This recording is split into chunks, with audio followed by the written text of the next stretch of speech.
పశ్చిమ గోదావరి జిల్లా మొగల్తూరు మండలం హైవేపై జరిగిన దారి దోపిడీ ఘటనలో ముగ్గురిని అరెస్టు చేసి వారి వద్ద నుండి బైక్, సెల్ ఫోన్ను స్వాధీనం చేసుకున్నారు.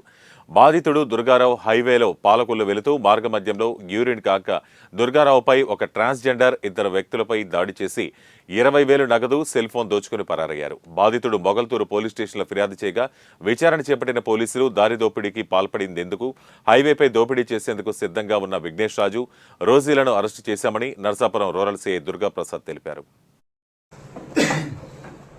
మన 19th of August మంత్ 19వ తారీఖు ఆగస్టులో మనకి ఇక్కడ కోతుల గుంట దగ్గర ఒక రాబరీ జరిగింది. మనకు అప్పుడు తెలిసింది ఏంటంటే ఇద్దరు మగవాళ్ళు, ఒక ఆడ మనిషి, అంటే సస్పీషియస్గా ఆడ మనిషి అని చెప్పాడు. కంప్లైంట్ దగ్గర కంప్లైంట్ ఒక cell phone and 20,000 rupees of cash లాక్కుని, అంటే ఆ వ్యక్తి రోడ్ సైడ్ ఆగి ఏదో పాస్కి వెళ్దాం, నేచురల్ పాస్ అటెండ్ అవుదామని చూస్తే లోపలికి లాగి ఆ వ్యక్తి దగ్గర మొబైల్ను 22 రూపాయలు క్యాష్ లాక్కుని పారిపోయారు బండి మీద. ఈ బండి కొంతవరకు వెళ్ళిపోయిన బండి పింక్ కలర్, ఆరెంజ్ కలర్లో ఉందని రికగ్నైజ్ చేయగలిగాడు. సేమ్ థింగ్ కంప్లైంట్లో ఇచ్చాడు మాకు. దాని మీద ఇన్వెస్టిగేషన్ జరిగింది. ఆల్మోస్ట్ మోర్ దెన్ 3 months అయిపోయింది.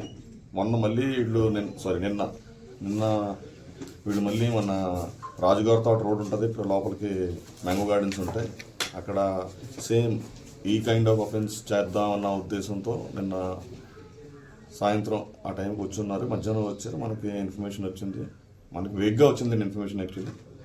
దాని మీద వెళ్ళి చూస్తే మనకి ఫస్ట్ ఆ లేడీ దొరికింది, ట్రాన్స్జెండర్ లేడీ.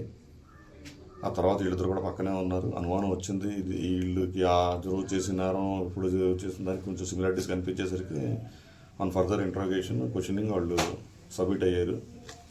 క్యాష్ అయితే ఖర్చు అయిపోయింది, కానీ సెల్ ఫోన్ రికవర్